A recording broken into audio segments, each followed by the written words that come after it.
नाजरीन, ड्रामा उआफत की अगली किस्त में आप देखेंगे कि वरीशा जो अपनी हरकतों और तमाशों के बाद बालाखर घर वापस आती है, दादी के सामने शर्मिंदगी का इजहार करती है।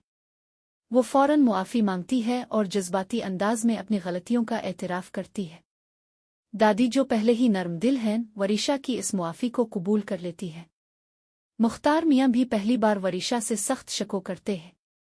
वो कहते हैं, मोहब्बत मान सब कुछ दिया मैंने तुम्हें, इज्जत और मोहब्बत सब कुछ दिया और तुमने सब कुछ खाक में मिला दिया। ये अल्फाज वरीशा के लिए लामीम है, फिक्रिया है, लेकिन वो जज्बाती ब्लैकमेलिंग के जरिए सबको दोबारा अपनी हिमायत में लाने की कोशिश करती है। वरीशा जिसके पास और कोई चारा नहीं होता, सबके सामने हाथ जोड़ती है और मुआफ़ी मांगती है, यहाँ तक कि वो कदमों में गिरने को भी तैयार हो जाती है।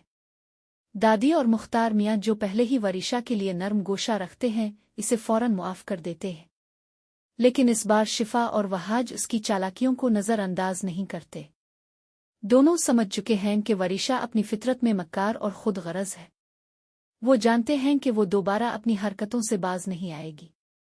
वरीशा अपने कमरे में जाती है, जहां उसकी माँ के ख्यालात इस पर हावी हो जाते हैं। वरीशा को अपनी माँ की तरफ से मजीद शामिलती है कि वो हालात का फ़ायदा उठाए। इसकी माँ इसे याद दिलाती है कि वहाज के बेटे का नाम रज़ा रखा गया है और इसे किसी भी तरह रज़ा के करीब जाना होगा। वरीशा अपनी माँ की बात मानते हुए सोचती है कि वो भी वही करेगी जो दूसरे इसके साथ कर चुके हैं। वो अपने ज़हन में एक मंसूबा बनाती है कि वो सब कुछ तबाह कर देगी। उधर दानियाल जो कि वरीशा की ज़िंदगी का एक अहम किरदार है, वरीशा को देखकर मुतमईन हो जाता है। वो महसूस करता है कि पैसा ही सब कुछ नहीं होता। वो सोचता है कि अगरचे वरीशा के पास सब कुछ है, लेकिन वो खुश नहीं है। ये ख्याल दानियाल को अपनी जिंदगी पर शुक्रगुजार बनने का मौका फराहम करता है। वो देखता है कि खुशियों का ताल्लुक सिर्फ दौलत से नहीं बल्कि दिल के सुकून से है। शिफा जो कि वरीशा की चालाकियों से तंग आ चुकी है, वहाज को वरीशा के खिलाफ खबरदार करती है।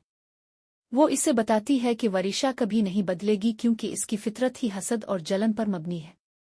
शिफा मजीद कहती है कि वरीशा बचपन से ही ऐसी थी और उसकी ये आदत कभी खत्म नहीं हो सकती। वहाज जो पहले वरीशा को मासूम समझता था, शिफा की बातों पर गौर करता है और इस हकीकत को तस्लीम कर लेता है।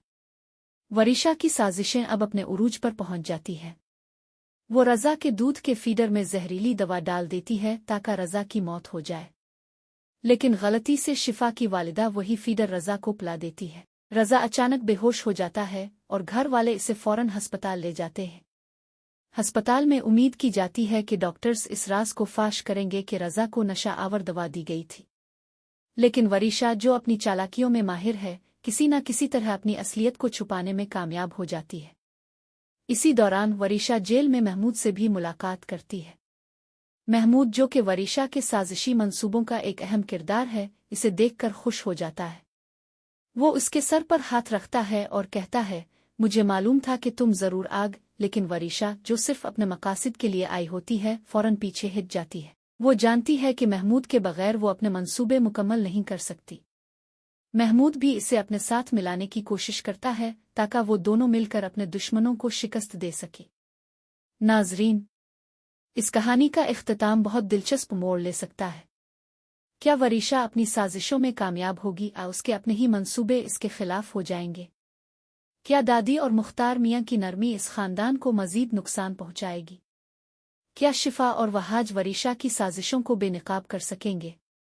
और क्या महमूद और वरीशा का इत्तेहाद इस खानदान के लिए मजीद मुसीबतें लाएगा?